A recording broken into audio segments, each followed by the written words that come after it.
Alright, ladies and gentlemen, we return for the second round of the Marlboro World Championship. We're getting straight into things here at qualifying for the Austrian Grand Prix. Already running on board here with Tim Olsen, who was the first to get his lap going. On the medium tires though, so this won't exactly be the top of the board by the end of it. Especially not with that cornering. Bit of sand in your shoes. And be ready for a lot of that in this Grand Prix. Regular corner cuts means you can get away with going just about anywhere on the track. So there's the first lap of the session at 104.98. That's nowhere near it. And immediately the one of the new drivers, Joshua Estevao, who I have to have like a mental note in my head as to how to remember to say that name.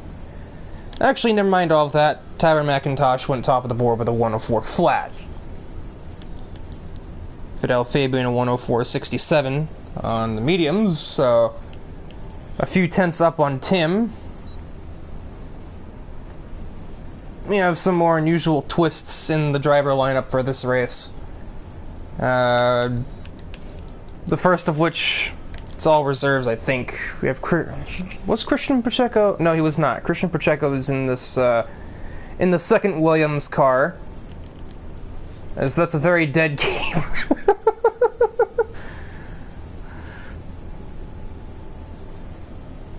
Let's see. AJ Knickel is driving one of the AlphaTauris. We have Estevao, who's also making his debut. We have Alan Cavagnaro, also in the other AlphaTauri, because I guess neither of them were here today. And that's actually it. Because this guy is part of the actual lineup. And I think he was here last week, I'm not sure. Now that 104 flat still stands at the top of the board. A 104.40 for Scarborough puts him the highest of the drivers on the medium compound of tires. And he's going around again? Oh, wow. On the mediums again, a second lap for Jake puts him only like half a tenth off of pole. We're definitely going to be hitting the 103s in this qualifying session. There's not a single sliver of doubt in my mind. Looks like Ethan Fonseca, now I believe a full-time car in the Alpine, is about to begin his flying lap. And of course, he won last time out at Yas Marina, so I should expect this lap to be quite fast. But extra, well, maybe not, because he is on mediums, but it still shouldn't be a complete pushover.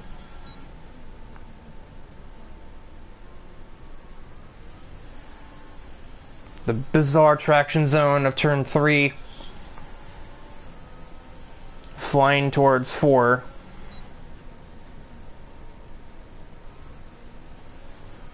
One of the few curbs on the track that you can actually hit. Or just on the game in general. Carousel, a 5. 6, a weird exit because the corner tightens up. 7, well, doesn't really exist.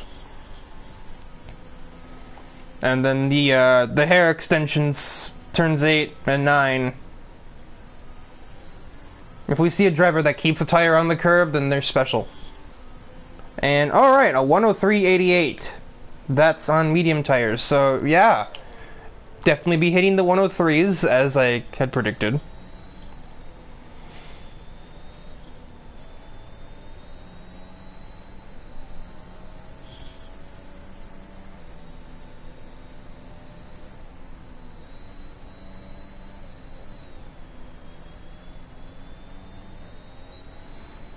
Right on board with Alan Cavagnaro.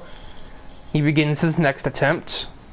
Ran a 104.96 last time around. This is going to be a very close qualifying session. Gaining 1/10 on your previous lap could put you up multiple positions depending on the scenario.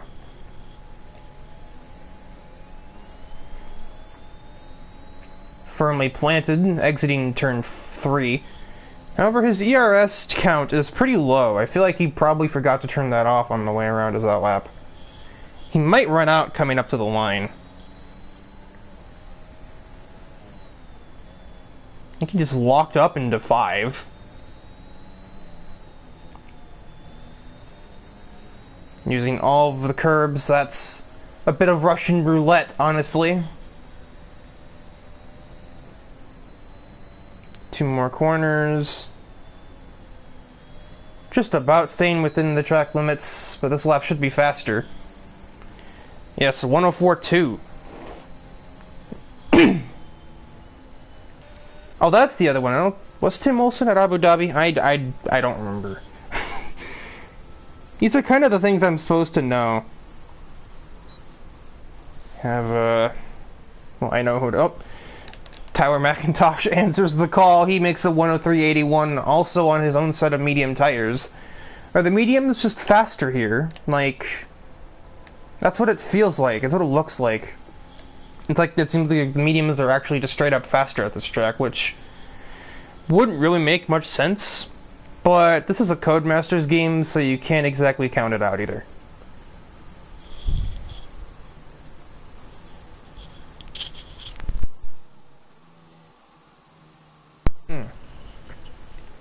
A bit of a cough there.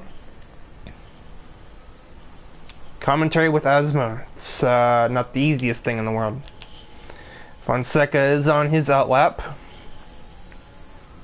so I'll have to give that a minute to fizz up. In the meantime, AJ Knickel is on an outlap. Go fast. He go fast. Boy. There's a Rikerism, as they say.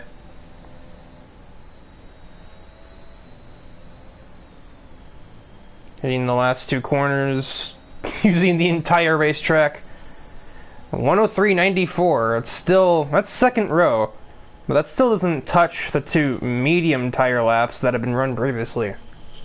However, Ethan Fonseca is on a set of soft tires now, so he'll be really throwing down the gauntlet with this lap if he, if he can nail it.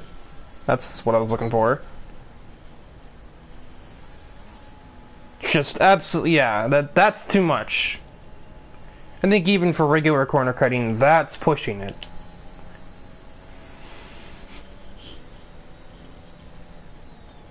Oh, that's, he's pitting in the world's most stupid pit entry. Can't wait for somebody to probably crash through later. That's an in-lap. That's, backwards Williams. That, I think, was a hot lap, but probably got a bit too much of the curb. At least that's what I'm guessing.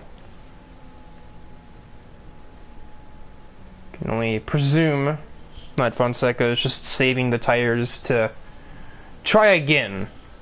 Someone just moved. Oh, Matthew Stotts goes 4th fastest, the 104 flat, basically, on medium tires, so... Not a whole lot of people on the racetrack right now.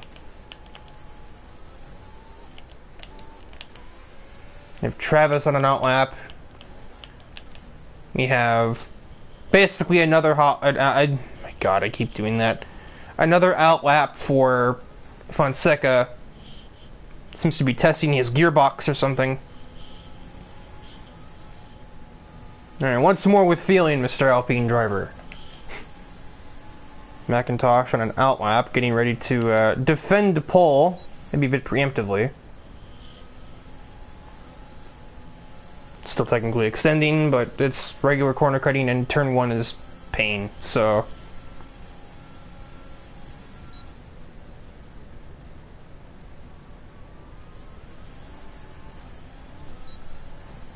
A weird exit again. He revs it up like a VTEC engine, but you're not driving a Honda.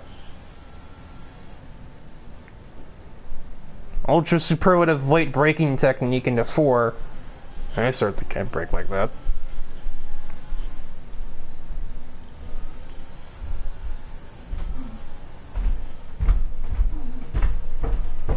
And interruption.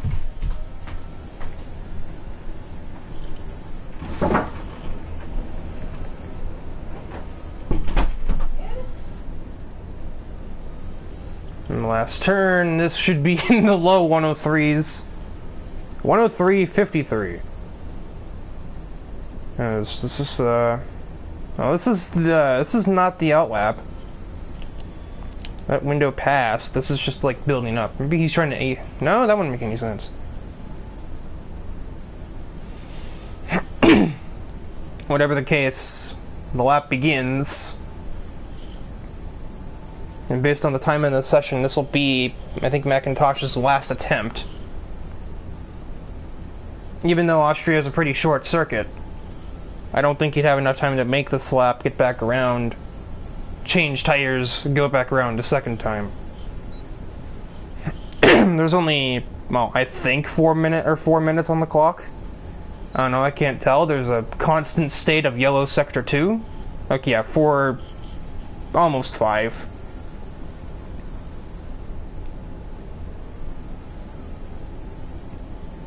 Down off the surface, off the racing line.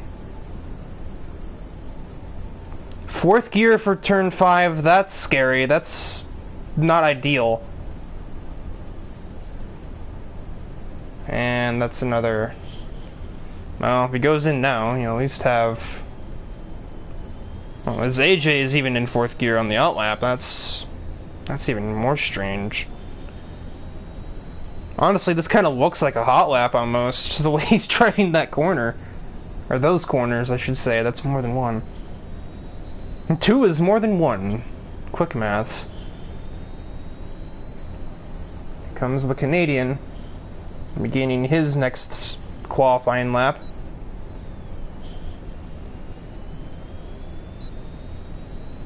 He's got all the real estate in the world for it, so...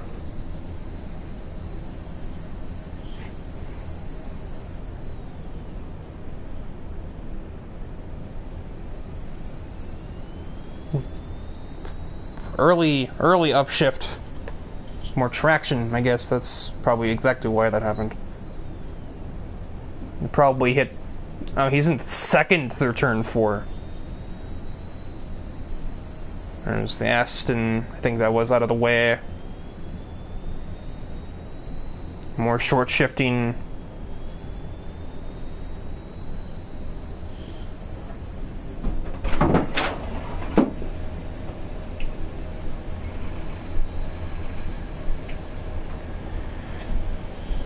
One last corner, and oh great, 103.74, so that's not even top of the board.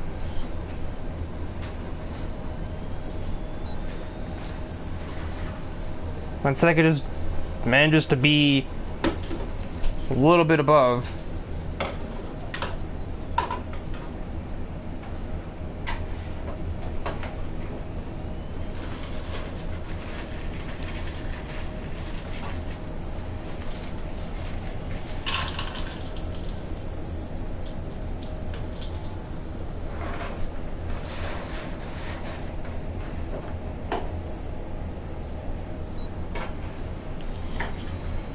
People watching at home, you're supposed to do your best to ignore the kitchen sound effects. There's not really anything I can do about it.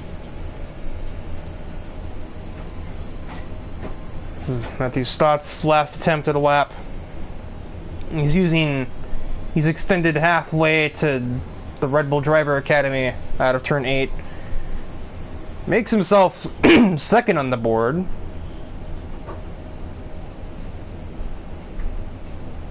For the time being, anyway. We'll see if McIntosh or perhaps Pacheco have an answer for that. Maybe Scarborough. These are some worn tires, though, so I'm not saying no. I'm just saying not likely. Pacheco's a little bit sketchy through 1.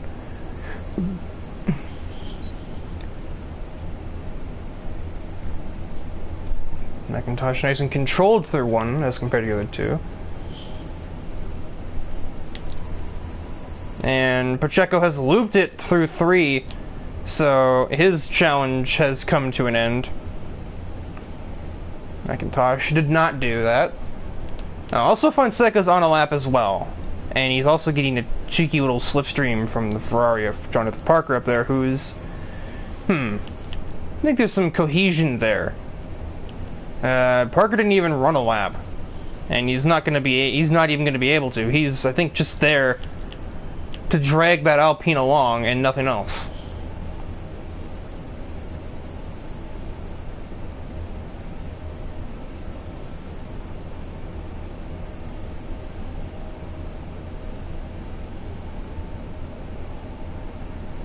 McIntosh's last attempt jumps Knickel, but cannot produce anything else. It'll be third on the grid.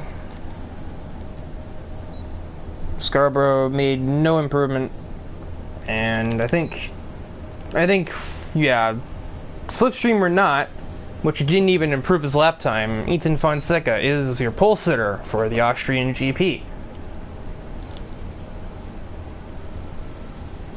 Christian, oh, he's trying to give it another go.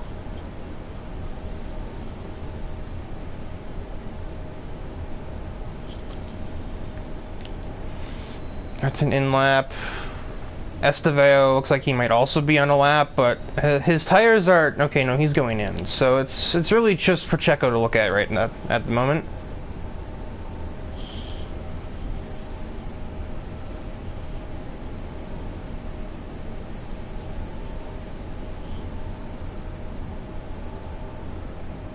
He jumps to P7, gains just over a tenth and a half. So since we're awaiting the session to end, awaiting the session's end, there we go. Starting grid is Ethan Fonseca, Matthew Stotts, Tyler McIntosh, Tyler Crabtree, Tyler and Tyler show on the second row. He went very quiet throughout the entire qualifying session and suddenly pulls a one. Okay. I was going to read through that game, but that's fine. We have the formation lap anyway, why am I doing that now?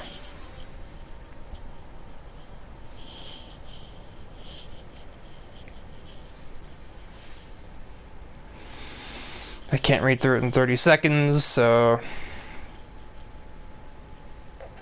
I'll just wait for the formation lap to read through the grid.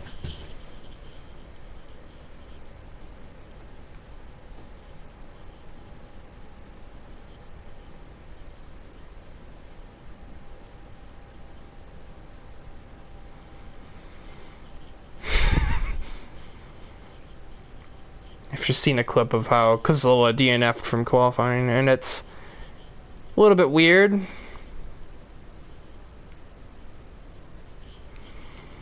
Kind of funny, but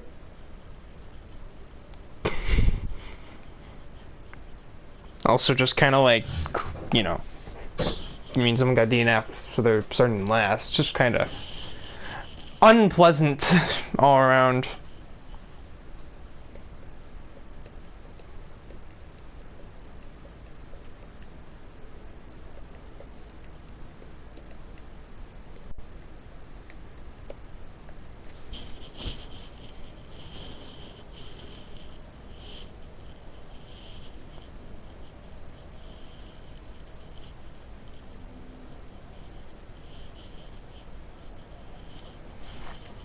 As the formation lap begins, I put things back on the screen. Now we'll go through the start order. Ethan Fonseca, Matthew Stotts, Tyler McIntosh, and Tyler Crabtree. AJ Knickel, Andrew David, who also had a quiet session. Christian Pacheco, Jonathan Parker, who apparently did run a lap. I was not aware of that. Tim Olsen, the greatest qualifying for the McLaren duo. P10 and P11 for Fabian and Scarborough, though Scarborough is on medium, so maybe he can weasel his way into relevance later on.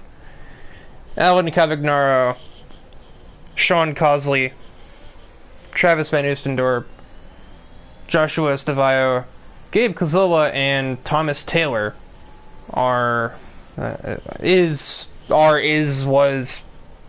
becomes your starting grid for the Grand Prix. Clear, I'm having a very hard time with adverbs today. Adverbs and out versus hot. Luckily, that shouldn't be a problem anymore, considering this is starting the Grand Prix. There are no out laps or hot laps in a race. Oh, Matthew's AI is in a hurry. Matthew's like, come on, get this race over with. I've got a hamburger in the fridge or something. I don't know. Now I want a hamburger. Why did I do that to myself? Anyway. Improvisational comedy, it's the only thing that keeps me sane when I go through a safety car, alright? Give me a break. Put the camera on somebody in the middle as we get set for the 5 red lights. We'll put the camera on Johnny Parker,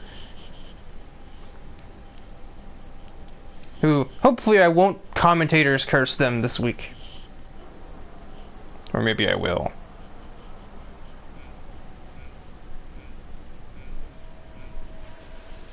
Five red lights. And the green flag, proverbially, is waving.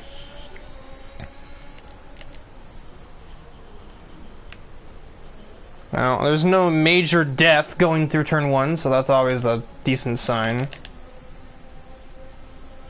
McIntosh not with the best run towards turn 3. Oh, that's not making things any... Oh boy. Yeah, turn 3 is definitely a danger zone, to say the least. There's going to be a lot of front wing repairs in this Grand Prix. I just have that sudden feeling.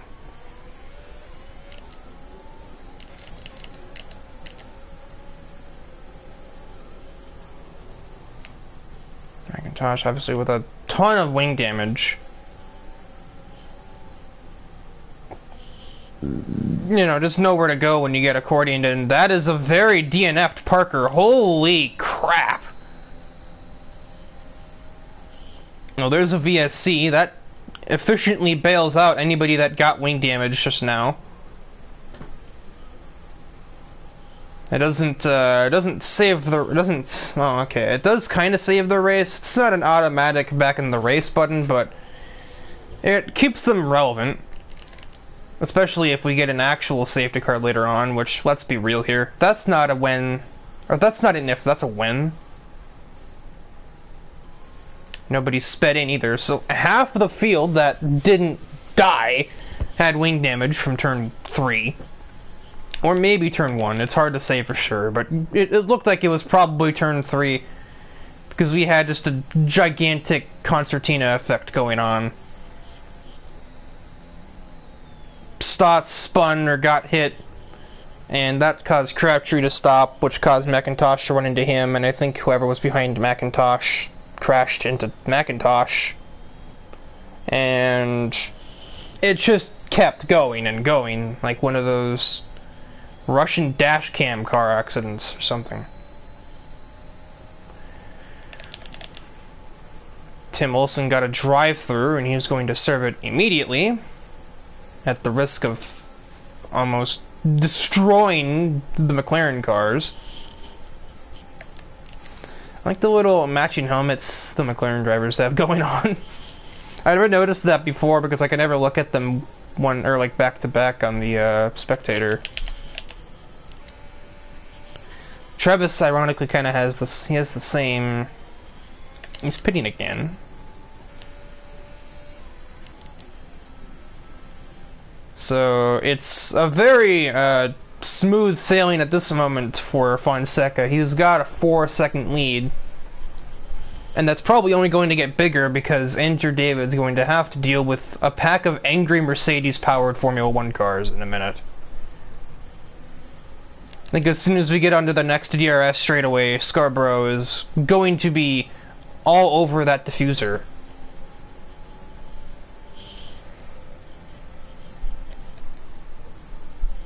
And there's 3 zones on this track, so it's really just a case of take your pick. Do you want to pass into 1, 3, or 4? You can't pass anywhere else. But the passing zones that do exist are, well, they work.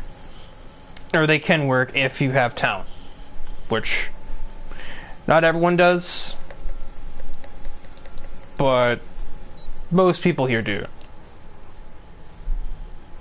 Of course, Scarborough may not overtake him now. But later on, David's going to run out of ERS. Like, just about now. You can see even with David on the ERS, Scarborough is sending it around the outside. But he gets squeezed like a kitchen sponge, and he will have to wait until next time. But Fidel is right there, too, to pick up the pieces, especially if David misses turn 5 completely.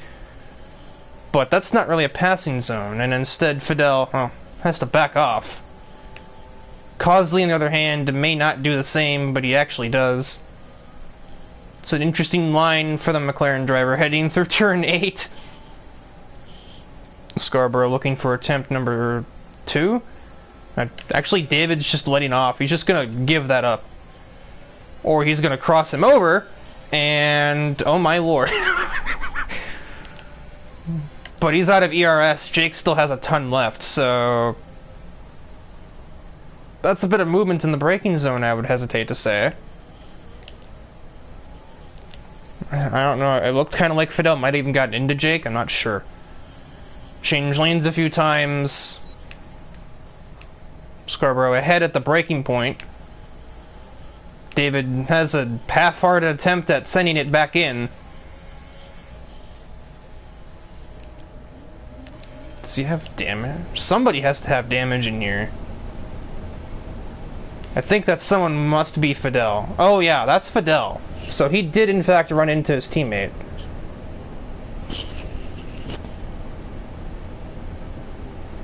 But he's not pitting. Does he have wing damage? I can never tell. David looking for not compensation. He wants it back, basically. I can't find the word, but he wants that plaque. He wants that place back. They're going to be too wide at turn 3. David shoots to the exit, but we have another crossover maneuver, and Scarborough, with DRS enabled, will reclaim second position. Now, of course, the tug-of-war of this is, the longer this goes on for, and I'm sure most of the people in this train are aware of it, the longer this goes on for, the further away this Alpine is going to get.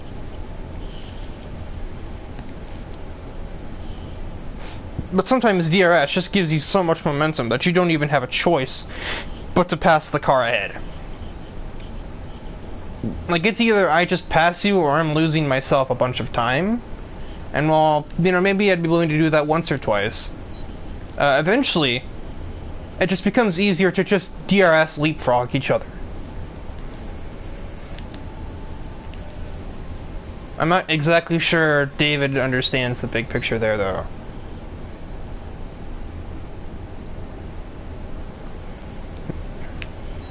He about understood Jake's right rear tire.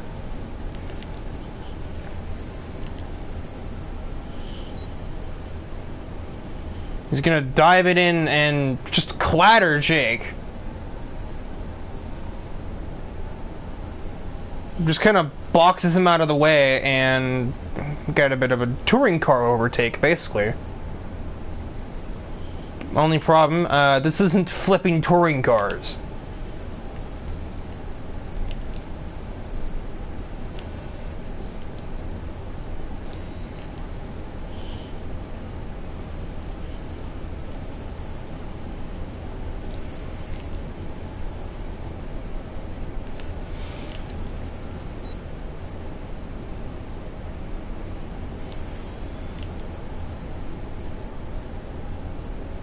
Jake's not even on his battery right now.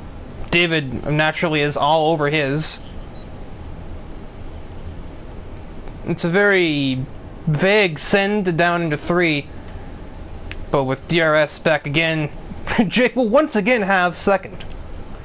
Fidel will indeed be able this time to pick up the pieces. But Jake has sorely... Oh, because that's a safety car. I was like, Jake has missed turn 3 or 4. No, that's a safety car. And all of that hard work that Fonseca has done has now been undone. Oh, Matthew Stott's DNF. I was like, what is this safety car for? I don't even know where he DNF'd at. So, it seems I have cursed Ferrari again. I didn't even say anything about Matthew this time. I just said hopefully I don't curse them again, and there are only DNFs of the Grand Prix. Or the 2 Ferrari drivers, so... as David gets a speeding penalty, today is very clearly not a good day to be a Ferrari fan. Cavagnaro... oh, actually he's on medium, so that makes sense. I should probably have some kind of detail that tells me what tires they're on. That would probably be helpful. Excuse me.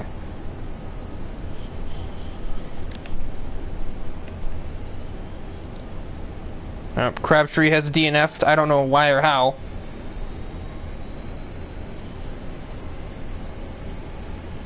No, like, seriously, where did he DNF?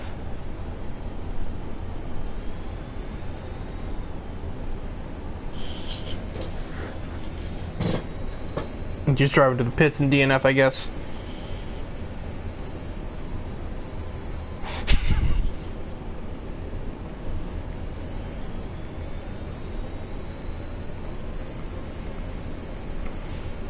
I'm not going to relay that on stream, but...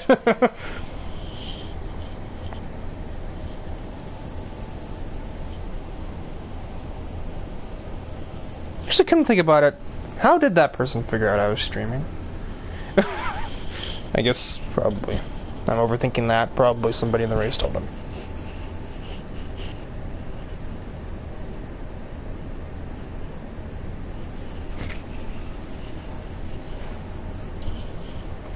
So now Jake pits. Cavagnaro elects to do not that. Why did you pit now?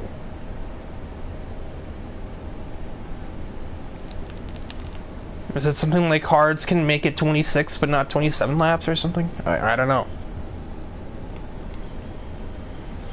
I'm gonna assume Jake knows what he's doing, and I don't because I haven't even done a single league race on F1 2021. But, I mean, on paper this looks kinda wrong.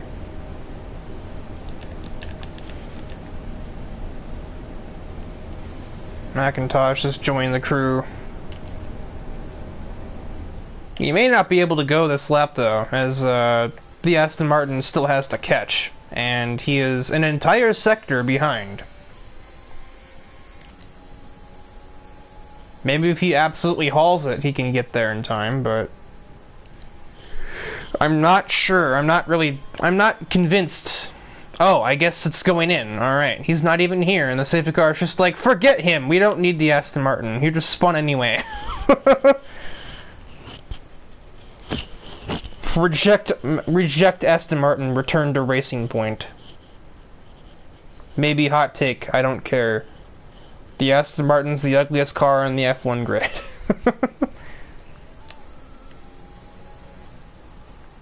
Ah yeah, screw that braking board. Nobody needed that anyway.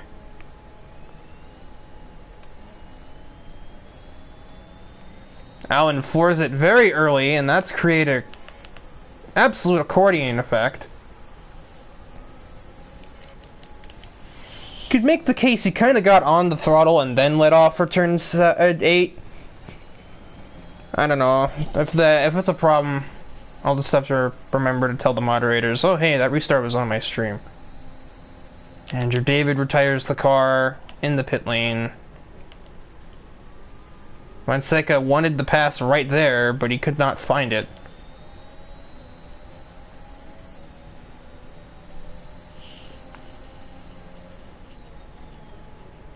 Allen trying to defend from the Alpine, give his teammate a chance to sneak into P2, which he's done gloriously.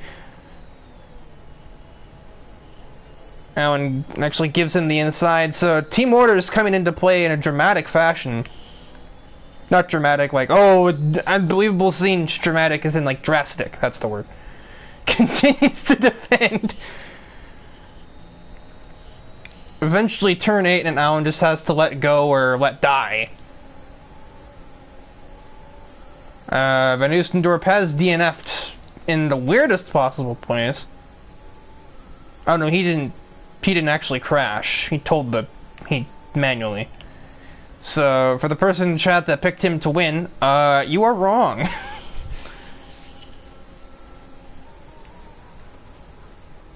Whoa! Pacheco just about, became the next French Revolution there.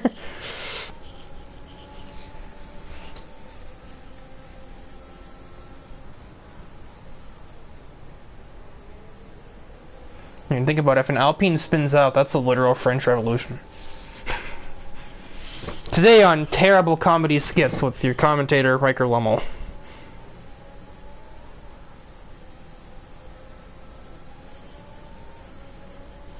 Apparently Stott collided with AJ, and that is why he's now out of the race. Well, at least I know I didn't jinx you this time. As for Parker, I don't know. Jury's still out. There's DRS, so... Literal next corner. There it is.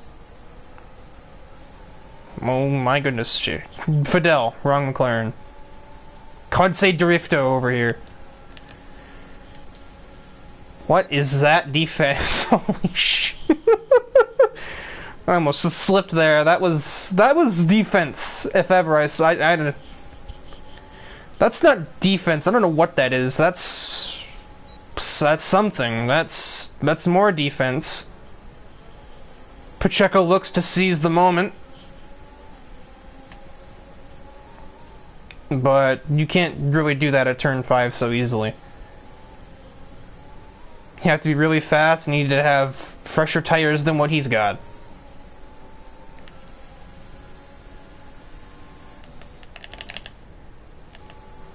As Tim Olsen is around, I do not know the cause. Caprignaro barely avoids the collision. How did he end up back here? I don't know what happened. I do not know what happened to Alan. But he is now down in P9. Oh! God, I forgot you were here. I forgot I had the in-race reporter. Oh, that's my bad. I was probably supposed to talk to you during that. As Sunny on the outside for... This time, just gets squeezed. Oh! It's a very crucial save for the Alpine driver. AJ I got the elbows out and a little more. I think that was also a bit of the shoulder as well. Put him on the shoulder.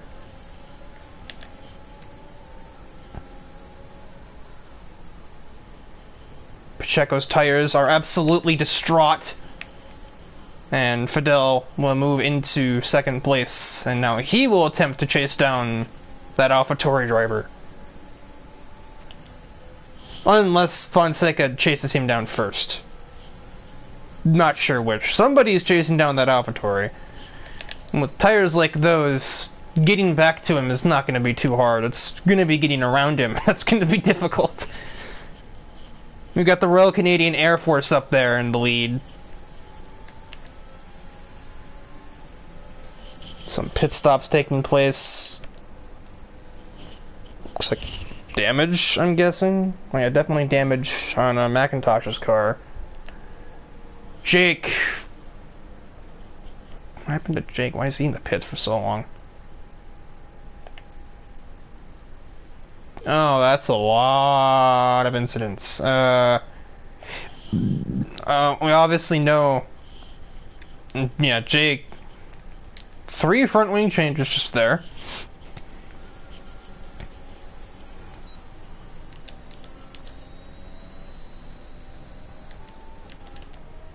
And Fonseca has spun out of... This is a really common place to spin. You wouldn't think it. I certainly didn't think it, but it's happened so many times in this race that obviously it must be common. Oh, that's a lot of wing damage. That is unfortunate.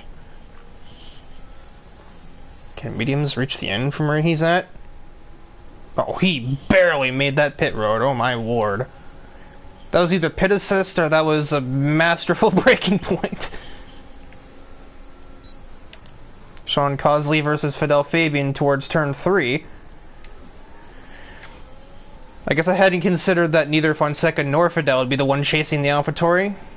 But, well, in this occasion, Evans did not have it. Does not have it, did not have it, whatever. Probably a lack of battery. Yeah, needless to say, Kinnickle's starting to feel the burn on those 13-lap old medium tires. I don't know how long they can go for, but not a whole lot longer, I'm thinking.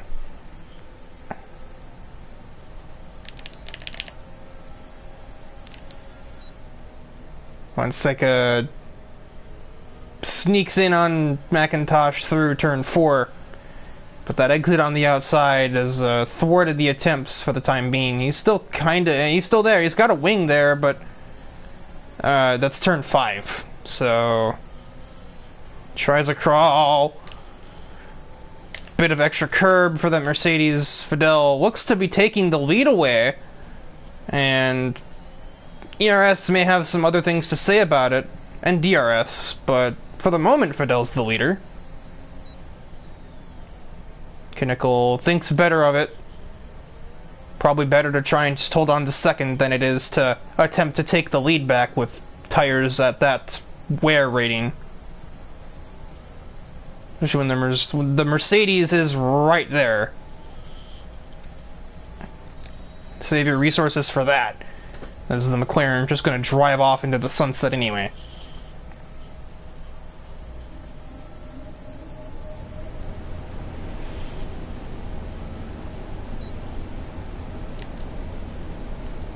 Greatest exit for that Mercedes driver, so now at this point AJ's got enough space. He may think about going for it on Fidel, but he's actually just not close enough. Nor does he have enough ERS. About runs into him. Evid's very unsteady out of 3. It's a lot closer now. And there's a DNF for Scarborough. Is that, wow. And there's a safety car. I would have been really surprised if that wasn't, considering where that was on the track.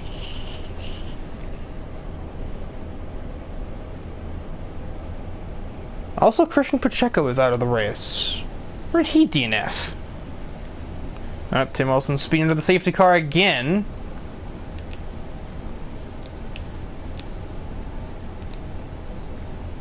So now I think, yeah, the top 3 will all be going in, and whatever tire they get on, as long as it's not the soft tires, can get to the end from here. Which I think you'd be a fool to take soft tires here. Another DNF. I think that one was triggered though. That's not a crash. Or was it?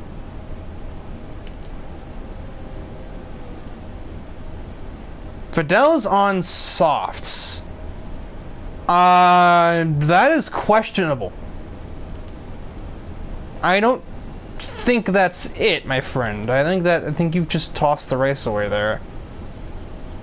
Unless we get another safety car. And even then, I don't think that's going to work.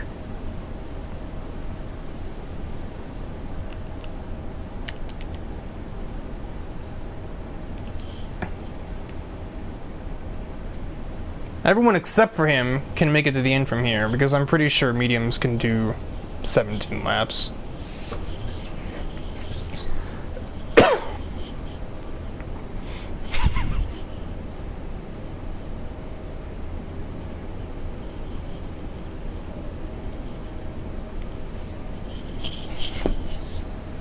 I don't think you're exactly a perfect beacon of logic either, person in chat, but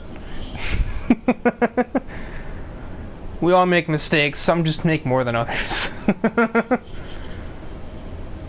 And this set of tires is definitely one of them.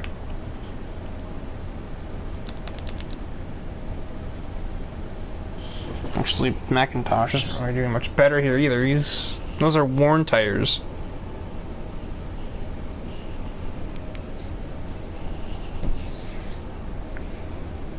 That's a maybe. So, Tyler's in a slightly better position. If you get another safety car between now and the checkered, chances are it'll be late enough into the GP to where softs could go to the end if they're a fresh set. Fidel, I don't think, has any left, because this is a fresh set, so unless he's about to work some sort of, like, Michael Schumacher magic here and make a set of soft tires go 17 laps. I think he's selling.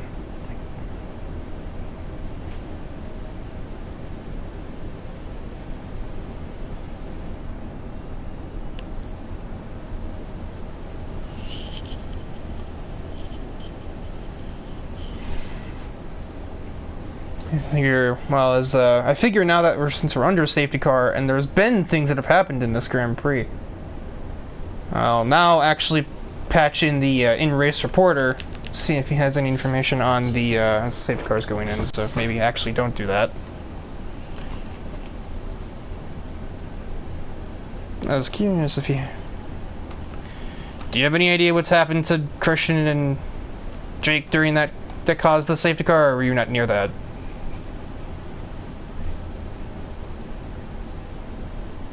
Oh.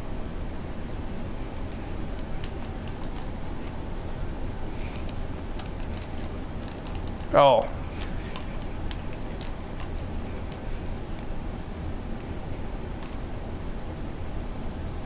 Unless we just tap the curb, probably. It's kind of what I guess.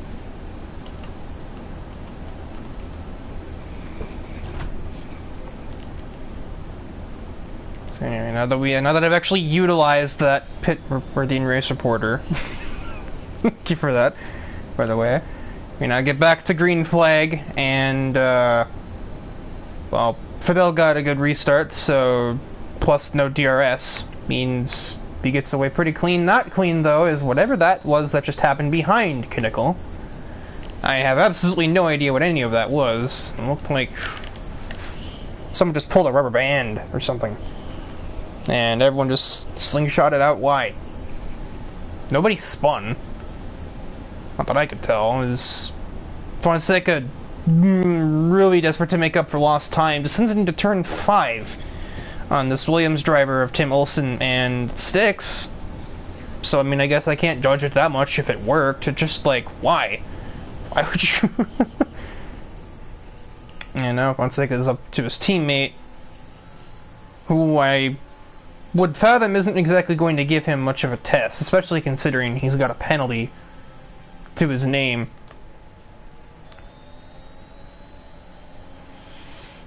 Ninja Kinnickle might not even need DRS to make this overtake. Slipstream, battery, better run out of 1, I presume.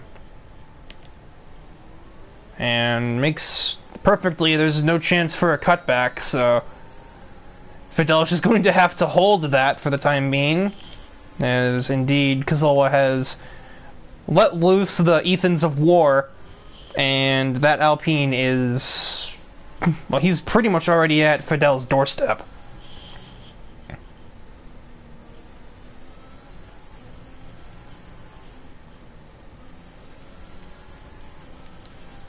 Kazola can also play rear gunner in a sense. If suddenly Cosley or Estevayo can pull some pace out of the hat, it may not matter, as Kazola can stand his ground for at least a lap or two.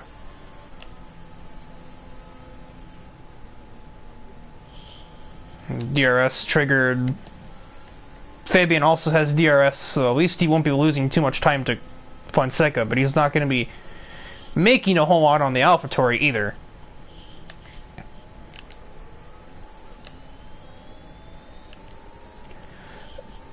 Olsen with a penalty for pardon me, track extension. He's already in the back, so I don't want to say he's a non-factor, but I'm just saying that that penalty is not exactly changing the running order at the moment. That was weird. Oh, excuse me. I think Alan just let McIntosh go? Curious. Oh.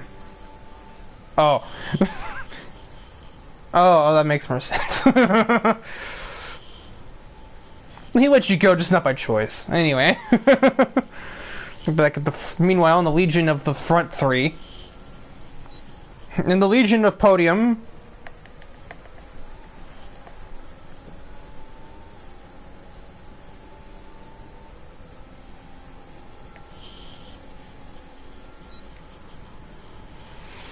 Fiddel's pretty close now. A slightly better run out of 3, but obviously the more important part is the battery, the DRS, and no dive bomb.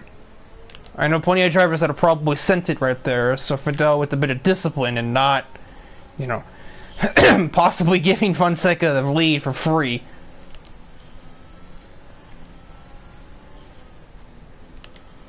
Top 4, not really under any immediate pressure, I would say.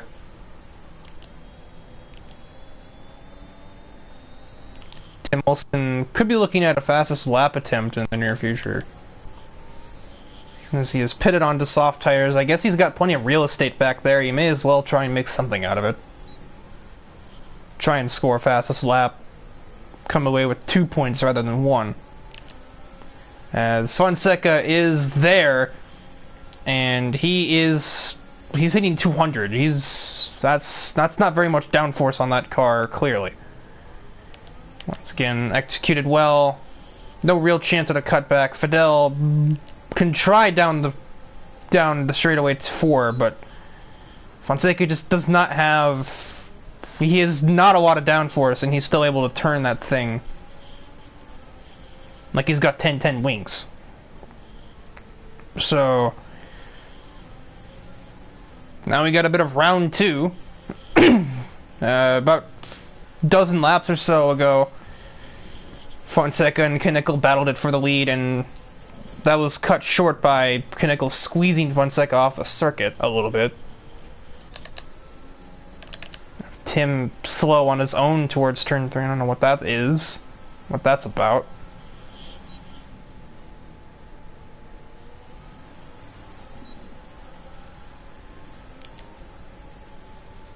Fidel can try as he may to stick with this group, but his tires are going to start to go worn here in a minute. But these two will carry on.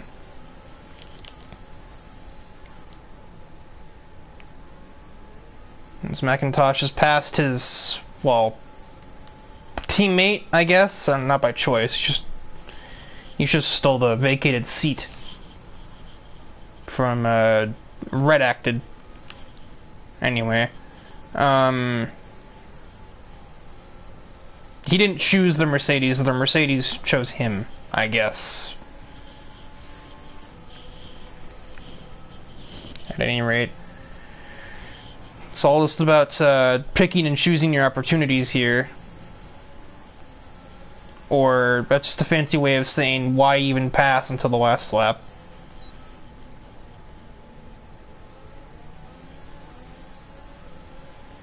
But Fonseca says, screw that, I'm going to go for the move right now.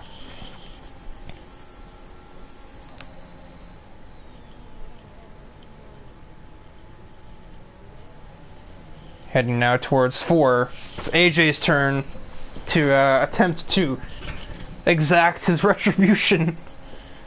And he's going to go on the outside lane. Just about space for a vehicle left. And AJ has no choice but to accept that turn 5 is not a passing zone and wait for the next time around. Assuming the dirty air doesn't cast him off into a sand trap, that is. That's always a distinct possibility.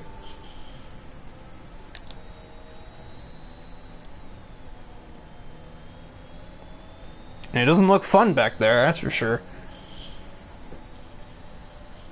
Well, it takes us one good exit out of 1, though, and AJ will have a shot at it. Not perfect, but he's got the run, thanks to, you know, everything else. Down the inside for the AlphaTauri. Fonseca just brakes super aggressively. Speaking of braking aggressively, hello camera car, how are you? Lord. AJ maintains DRS advantage and he'll be clear well before the braking zone.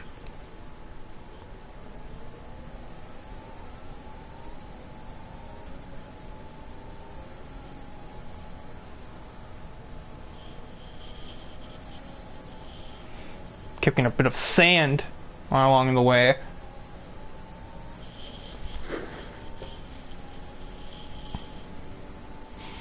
Oh yeah, there's not a doubt in my mind. I got like a third commentator here in the form of the comments section.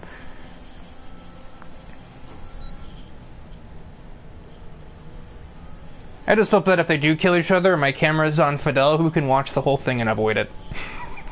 We can watch it, he can miss it, and then everything just gets turned on its head.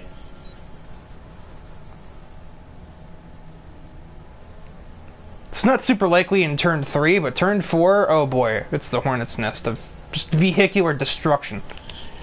Although again, that DRS advantage for Knickel will allow him to be well clear before we even get there. If it keeps playing out like that, maybe we won't have death. But nothing perfect lasts forever. Macintosh is in the back, and he's also on soft tires. I imagine that might be an attempt. Oh my god. Well, so much for the camera car. That's, there's the safety car instead. This honestly doesn't change much. Oh, that does. That's a speeding penalty for Fonseca. That's going to hurt. That's... I don't want to say that's the race over for him, but that's, a big, huge problem. That also kind of throws a wrench in the works of McIntosh's fastest lap attempt.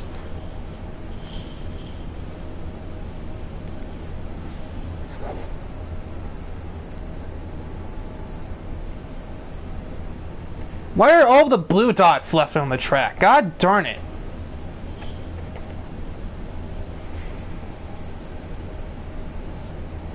Literally, if Christian Pacheco were in the race still, it would be all blue dots on this circuit. That's it. Is Tim lapped? Oh yeah, Tim's a lap down now. Well, Fonseca, you can take the win on the track if you wish, but this race is not yours to win. As an interesting call from the Red Bull driver behind, who stays out on these worn medium tires. Track position, I guess, is a factor. It's just the matter that, well, not that much. Not when the tires are this dead, and everyone else on the circuit right now is on the softer compound. You better get your elbows, arms, shoulders, forearms, knees and toes out to defend this one. No head, just everything else. Your head needs to be looking at the road.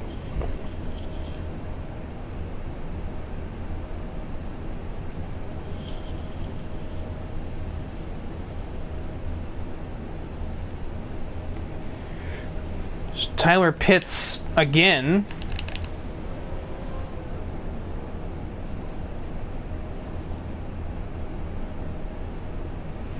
I suppose he wasn't going to lose any places from that. Tim is somewhere off in the Styrian mountain range, and McIntosh was already last anyway.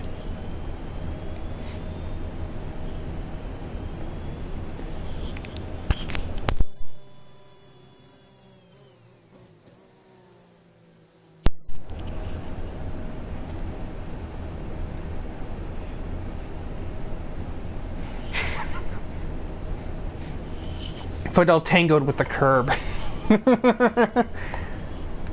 But he was dancing with death.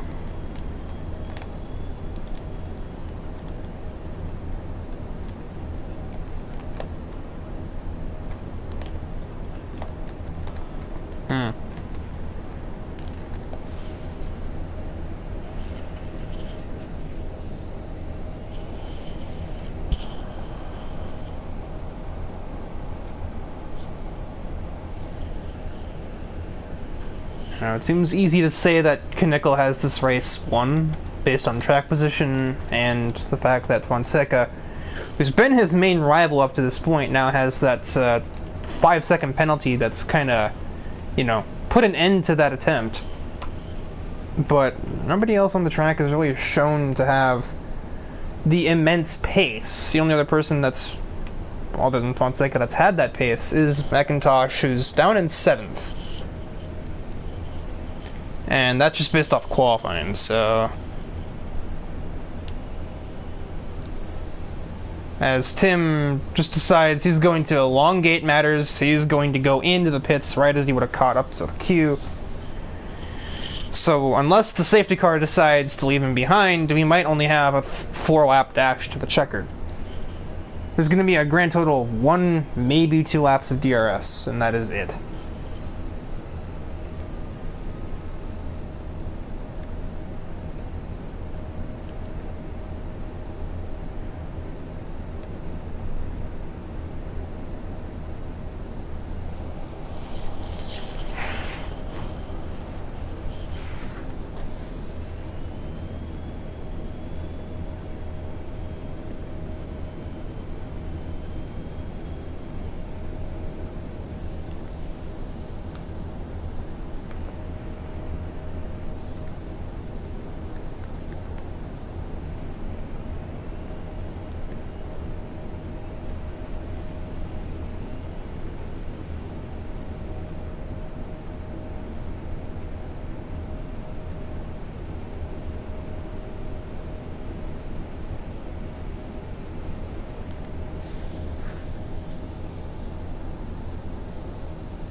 I was looking at the screen. I assume the safety car is in this lap. Oh yeah, it's driving away. AJ's about to pass the darn thing. He is not waiting at all. Well, I guess that's certainly the simplest approach to a safety car restart. Just speed up. Cazzola wastes 0 time using all of turn 1. And penalties for both the cars in the back. I don't know. I don't think Tim was trying to pass, so it's not like Tyler was forced out there. And there goes the Red Bull. That's not really that surprising if I'm going to be tapping into my inner James Hunt there. Fonseca going for the lead, squeezing AJ onto that curb. That usually results in people killing each other pretty easily. And there it is. There's the burnout moment, and Cazzola is going to take full advantage. I think that was AJ turning in a little too much. Maybe not being aware that that Alpine was there. Olsen retires from the session. I'm not sure how he crashed just there. AJ trying to pass through turn 7. Well, he got it done, but man, his tires clearly lit up or something. I don't know what. I don't think he was trying to drift through turn 7 and 8, or 8 and 9 numbers. Might as well be 7 and 8. Turn 2 doesn't really count, but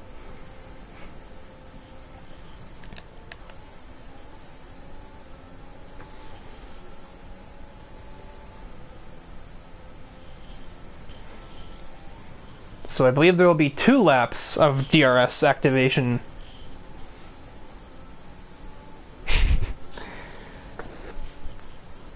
Yeah, it's to say that I don't know. I'm surprised, but I'm also not. You know, like it's weird that, you know, that doesn't make any sense, but that's what it is.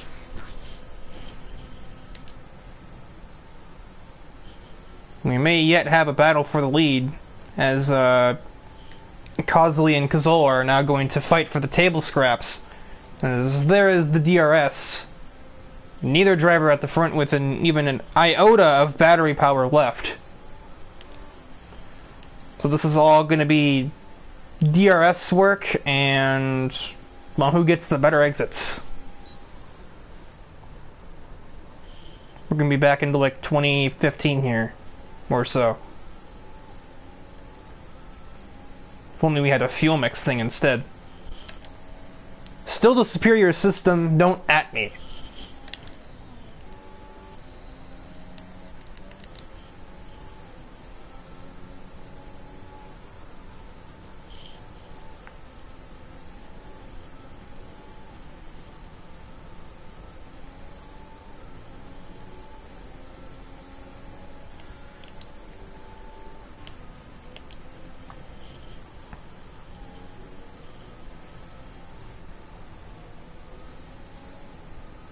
Ooh.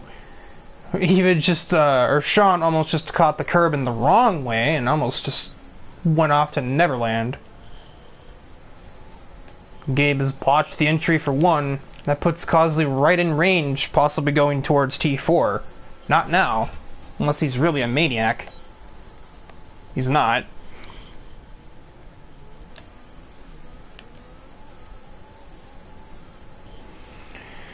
One last chance for the Mercedes driver, but he is very far back. I do not think there is any hope for that.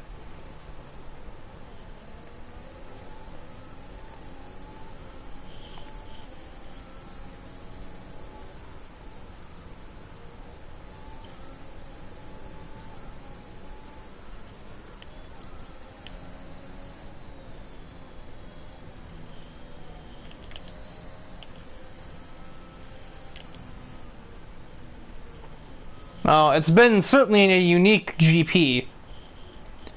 And coming out of the last turn, it's pretty close. That would have been a very interesting battle if we had a 37th lap, but Gabe Cazzola is going to be victorious at the Austrian Grand Prix. Sean Cosley P2. Alan Cavagnaro, a AlphaTauri reserve driver, who, mind you, I haven't seen linger since 2019, takes a podium, and AJ Knickel takes 4th on the track. McIntosh 5th. Joshua Estevayo P6, despite his absolutely murdered Pirelli tires. And Fonseca has to just, as they say, take the L. P7, but should have at least been on the podium, disregarding everything that happened to him throughout the race.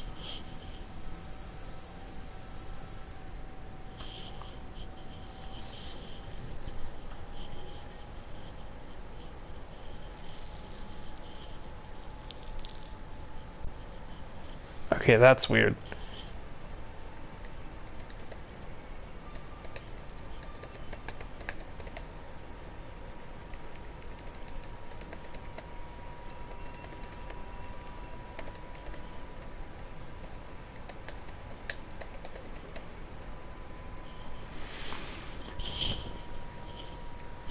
So that brings about the end of the Austrian GP.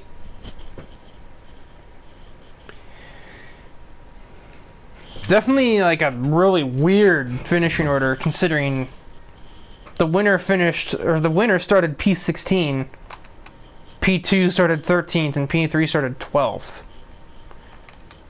AJ and Ty are about the only ones that finished anywhere near where they started.